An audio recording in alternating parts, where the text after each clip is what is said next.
Come on, I'm so close to finally developing Concord too. Wait, what was that? Oh god, he's gonna tickle my balls. Ah, I have to get out of here. Come on, oh my god, oh my god.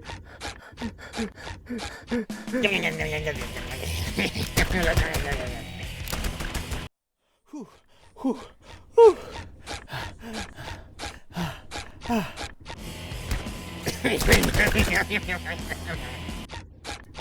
Shoot, shoot, shoot, shoot. Where do I? Aha! Perfect. Huh? Huh? I'm gonna take the balls. I'm gonna take the balls. Huh?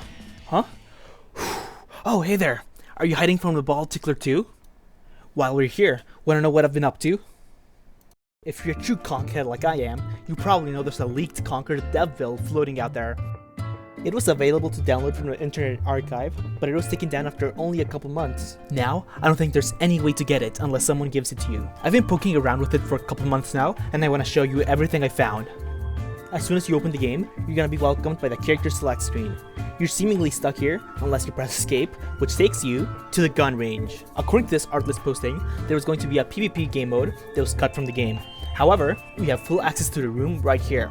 I couldn't find anything out of bounds, but there's plenty to explore inside.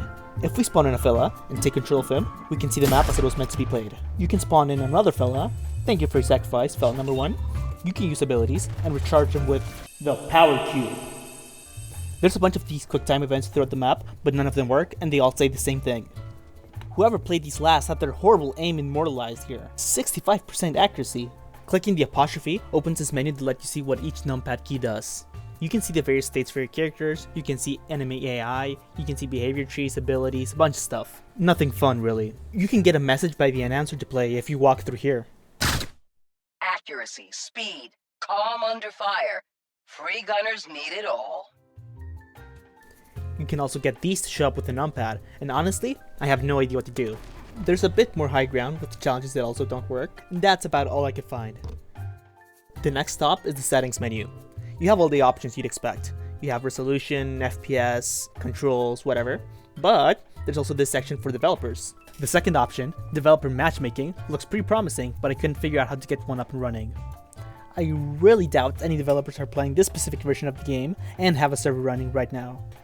At first, it didn't look like any of these buttons did anything, except Style Guide. When you click it, it does absolutely nothing, until you leave the settings menu, and it takes you here. I simply can't stress how important the screen is. Everything here is the guideline of how to create the story of Concord. I really can't do it justice, so instead of trying, let me just read what it says. The story, so far. Set against the backdrop of a divided galaxy, Concord is the story of a daring crew of outcasts, misfits, and troublemakers that come to become free gunners. The free gunner business is not for the faint of heart. It is overflowing with danger, betrayal, and life or death situations. With every job they take from the underground network of free gunner gigs called the Pirate Net, the crew of the North Star put their lives on the line just to scrape together a living and stay one step ahead of the authorities. Sure, some might consider them outlaws, but that all depends on who's making the laws, right? Of course, there are plenty of foolhardy individuals that go into the free gunner lifestyle seeking fame, fortune, and excitement, but the crew aboard the North Star ship have found something greater, a place to call home, a makeshift family, and a whole heaping pile of adventure. Systemic imbalance. Each major region and government in Chaos was the code name for Concord by the way, can be characterized by a systemic imbalance. The Guild is an exploration of a consumer society where all limits and regulations are thrown out the window in the pursuit of profit and convenience. The Tempest is a representation of nature that has been pushed beyond its boundaries, and Wild Space is the result of a system where there is no unity or law and everyone looks out exclusively for their own self-interests. There is no overreaching drive to set things right in the story of Chaos. The galaxy and its imbalances simply are what they are. The story is not one where we aim to solve these issues. Rather, it's about how the crew fights for each other in the face of problems too large that they cannot change or, often, even understand. By the way, this Wild Space dimension is probably what came to be the Wilds. For more information on the story of Concord, you should totally check my last video. So this is what the writers at Firewalk initially used to create the story of Concord. And yeah, that pretty much makes sense. Imagine, for example, if in Overwatch, the characters beat Talon. Hooray, they win. What now? They would have to continue making a new story or completely change the gameplay, which doesn't make any sense. While not as interesting, the other screens are still pretty cool. This one tells you the font they use for announcements, the font size, and other cool stuff. I'm 100% stealing one of these to make a thumbnail. Wait, what the? What does that say? Subscribe? Maybe you guys should do that. Haha. That's pretty much it for this screen and for the training ground, so all I can do is exit to the main menu. Ah, Concord. So glad to have you back. Kind of. You can't really play this version. I mean, sure, you can boot up a map and you can spawn some bots, but they don't have an AI yet. Also, you can't play against any other people. There are clips online of people who have managed to get it running, but that's beyond my expertise. On top of that, only a few characters are in a playable state.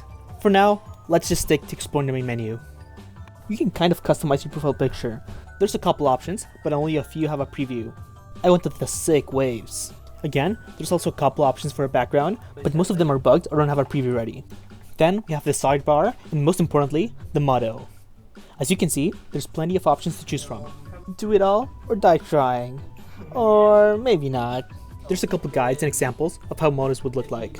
Small mottos are nice. Localization may be rough with these. Best of luck. Best of luck, indeed. There's also a screen for stats, but these don't work. Back in the main menu, we have the crew screen. Here, we have all available characters, and I mean all of them.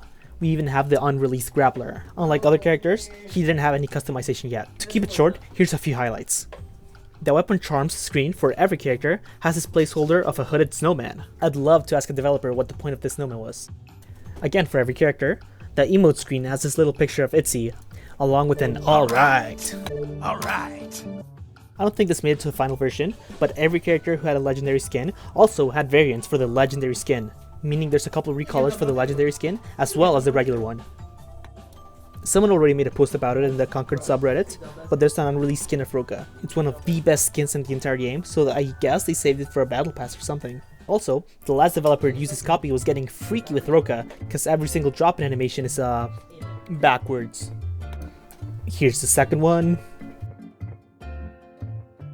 And here's the third. There's also a couple win and lose poses. I think they look pretty cool.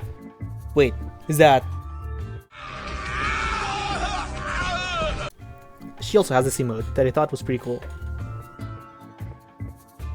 There's an error after leaving certain pages that makes your character look black. Oh my god. Back in the main menu, we have the job board. In the release version, you can unlock character variants here, but right now it's only full of sample texts. Next, and probably the most interesting part, is the Galactic Guide. It takes you to a black screen, but after a couple seconds, it turns into the Galactic Guide. I talked about it in my previous video, but if you don't know, the Galactic Guide is how Firewalk decided to tell the lore of Concord. In summary, it's a huge text dump. Most entries are empty, but you can see they were starting to populate them with information. Last thing on the main menu, the store also doesn't work. I don't want this video to be super long, so I'll just end it here and make a part 2 later. Before I leave, I'll show you guys a bit of how I made the sketch at the beginning. The most important part is this, the marketing menu. It lets you turn off a bunch of menus that appear at the very top, like the ones I showcased at the very beginning. It lets you change the velocity of your, or the time scale of the match. It gives you infinite abilities, like here, infinite dodge. Turn off music, sound effects. It lets you mess with the camera for the sketch at the beginning. It's still super annoying to change between characters, so if you want to do something with the character, you probably have to do the whole thing with that character, then go back and do whatever with the next character. Sometimes it bugs out when you change between bots, but yeah. Oh, right here I was messing with that time scale, so yeah, I made it super fast, so when you just push the walk button, you basically zoom forward. It lets you turn on God mode, a bunch of different stuff. If anyone's interested in doing something like this, just let me know and I might post a tutorial. Thank you for watching.